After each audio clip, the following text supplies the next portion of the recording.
Et si aujourd'hui tu t'autorisais à dire les choses vraiment? Bienvenue dans Dis les choses bordel. Je suis Sandra, coach en transition de vie et intelligence relationnelle, fondatrice de Sens et Projet. J'aide les entrepreneurs et les dirigeants et les managers à faire des choix alignés, à renforcer leur posture et à oser s'exprimer sans masque. Ici, pas de cases à cocher, pas de voix à lisser, juste toi, ta puissance et ton chemin. Chaque épisode, on explore ensemble comment dire les choses sans s'excuser d'être soi. Alors installe-toi, respire et laisse ta voix prendre sa place. Il y a quelque chose qui m'interpelle depuis quelque temps et c'est le sujet de notre épisode du jour. Bon, pour être tout à fait honnête, ce n'est pas seulement depuis quelque temps, ça fait un moment que ce sujet me travaille. Je crois même que j'ai commencé à le remarquer il y a une dizaine d'années. Mais ces derniers temps, je me rends compte que je ne l'entends plus du tout de la même manière. Alors, de quoi je parle ?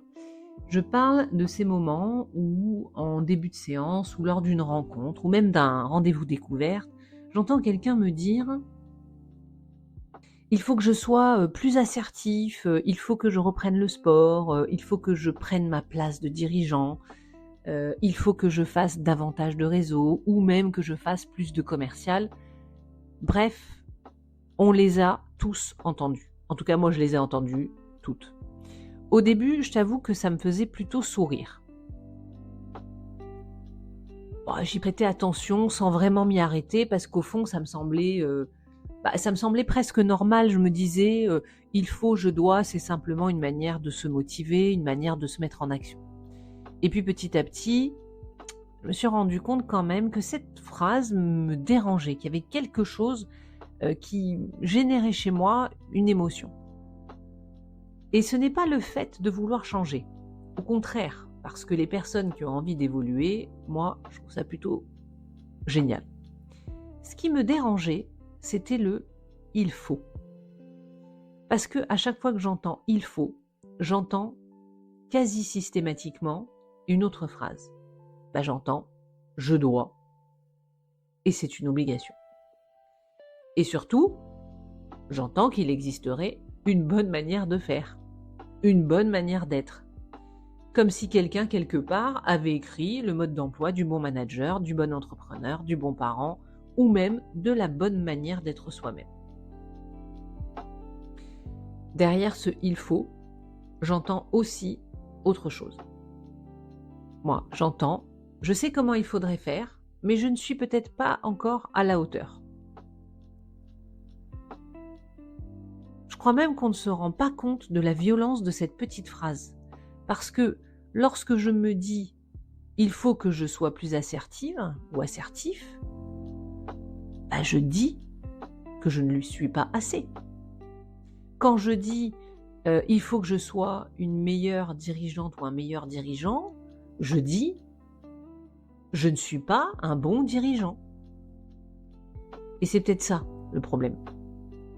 Parce que, à quel moment avons-nous décidé qu'il existait une bonne manière d'être soi-même ? Non, sincèrement.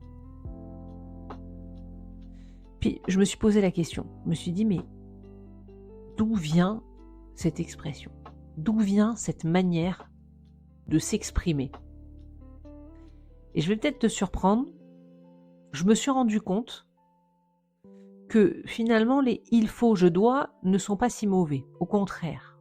Parce qu'en fait, ça vient de l'enfance. Quand on est enfant, finalement, ils sont indispensables. Ils nous donnent un cadre, ils nous apprennent à vivre ensemble.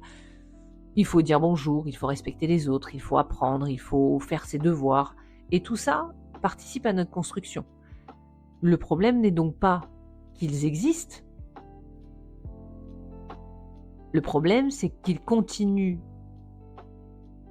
à nous piloter alors que nous sommes devenus adultes. Donc le problème, c'est qu'on oublie de les questionner. Et sans même s'en rendre compte, on va continuer à vivre avec des règles qu'on exprime à travers ces fameux « il faut », alors que on ne les a peut-être jamais vraiment choisis. Et je m'en suis d'abord rendu compte dans ma propre vie. Bon, tu l'as sûrement remarqué, dans ce podcast, je parle souvent de mes propres réflexions, donc pas de surprise si j'arrive sur ce sujet. Parce que finalement, c'est mon cheminement qui nourrit tout ce que je partage ici. Pendant longtemps, je me suis parlé avec beaucoup de sévérité. Ou plutôt, avec beaucoup d'injonctions. Il fallait arriver à l'heure, il fallait être bien coiffé, il fallait faire du sport, il fallait être discipliné. Et ce qui est étonnant, c'est que je ne me rendais même pas compte que je me parlais comme ça. Je remettais jamais en question ces injonctions. Pour moi, c'était la vérité. C'était comme ça. Et puis je suis devenue entrepreneur. Et je crois que c'est à ce moment-là que beaucoup de choses ont commencé à bouger. Parce que je n'avais plus le cadre de l'entreprise, la routine du salariat. Et je devais donc créer mon cadre. Et je me suis surprise à me répéter,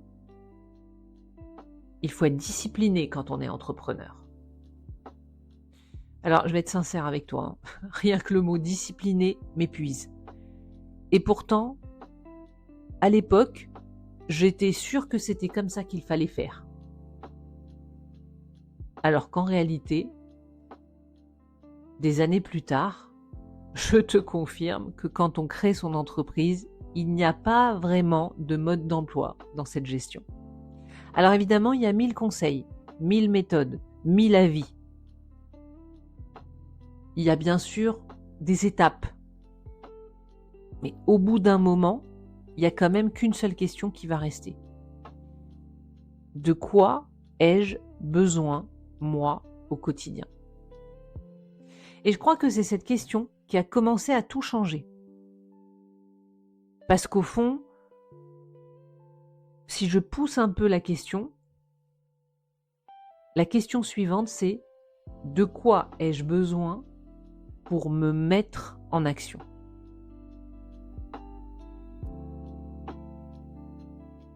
Et pour faire le lien avec ça, en fait, il y a quelques jours, j'ai une cliente qui me disait qu'on lui avait conseillé de ne surtout pas aller en entretien avec son CV.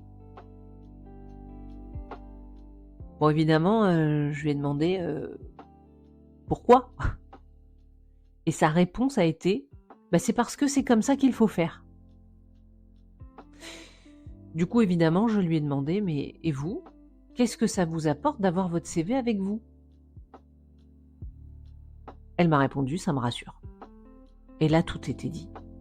Le sujet, ce n'est pas le CV. Le sujet, c'était son besoin de sécurité. Alors sincèrement, à quel moment un conseil est devenu plus important que ce dont j'ai besoin pour être sereine avant de passer un entretien ? Parce que, franchement, si le problème, c'est pas le CV, le problème, c'est qu'elle cherche surtout à appliquer une règle sans se demander ce qui est juste et utile pour elle. Et ce mécanisme, je le retrouve tout le temps.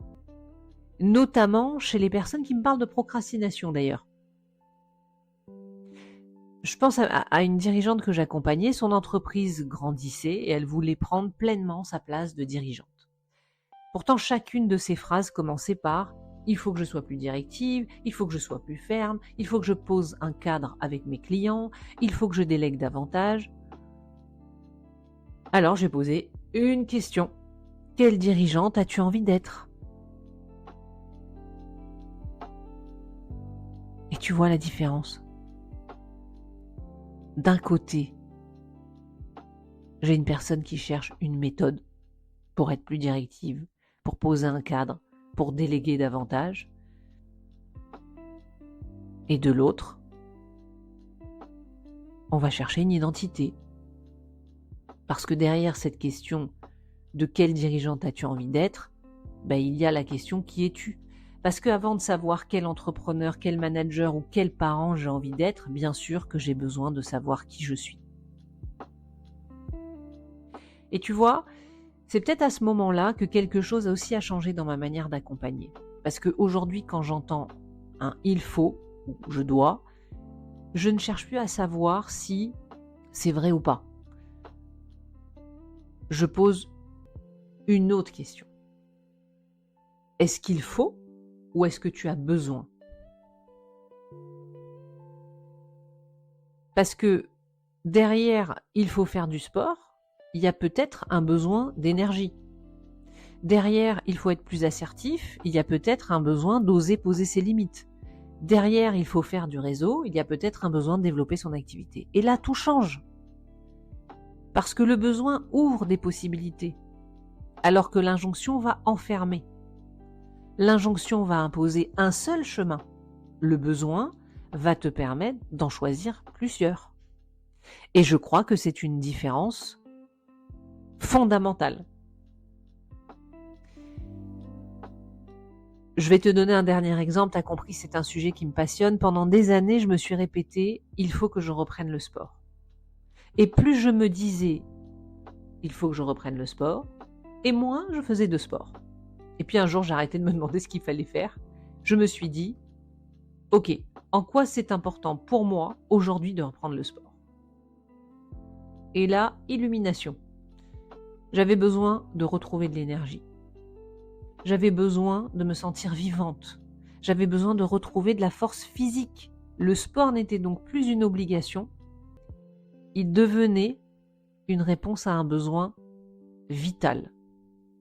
Et crois-moi, ça change tout.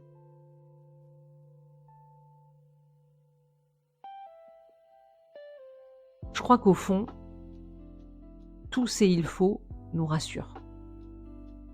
Parce qu'ils nous donnent l'impression qu'en faisant comme il faut, les autres nous verront comme quelqu'un de compétent, de bien, de sérieux, de légitime. Et ces derniers temps, plusieurs clientes et clients m'ont partagé exactement la même peur. J'ai peur que les autres me voient comme quelqu'un que je ne suis pas. Et là, je leur pose toujours la même question. Mais est-ce que tu es vraiment cette personne? Et la réponse est bien sûr toujours non.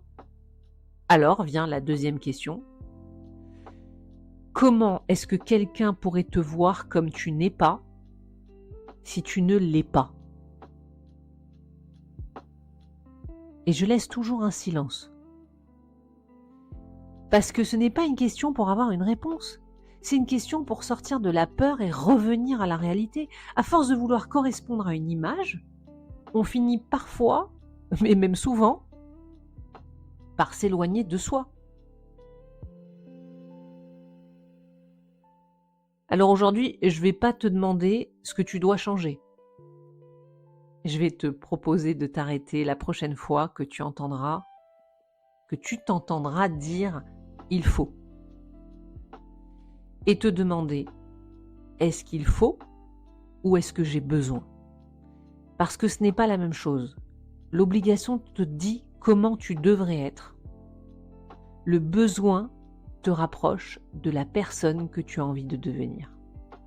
Et je crois que finalement, grandir, ce n'est pas apprendre à mieux faire, c'est apprendre à mieux se connaître, à reconnaître ce qui nous convient, ce qui ne nous convient plus, ce que nous sommes et ce que nous ne sommes pas, et à construire petit à petit une vie et un environnement qui nous ressemblent. Parce qu'au fond, la vraie question n'est peut-être pas qu'est-ce qu'il faut faire, mais plutôt quel est l'être humain que j'ai envie de devenir.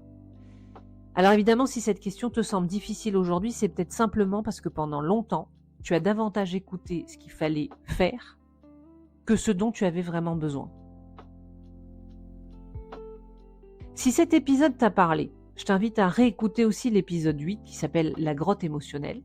Je crois qu'il éclaire assez bien ce qui se cache derrière toutes ces injonctions qu'on porte parfois vraiment sans s'en rendre compte puisque ce sont des pilotes automatiques. Et si tu souhaites aller plus loin, tu trouveras dans la description un lien pour réserver un premier échange offert avec moi. Tu peux en profiter, c'est en dessous. Et dans le prochain épisode, on parlera d'un sujet qui touche beaucoup d'entre nous. Pourquoi tu t'épuises alors que ce n'est peut-être pas ça le vrai problème? Allez, à très vite dans Dis les choses bordel. Merci d'avoir écouté cet épisode de Dis les choses bordel. Si tu as aimé cet épisode, pense à t'abonner, à laisser 5 étoiles ou un commentaire pour soutenir ce podcast. Et si toi aussi tu veux rester toi-même et dire les choses à ta manière, eh bien retrouve-moi sur LinkedIn. En attendant, prends soin de ta voix, prends soin de toi et à très très vite.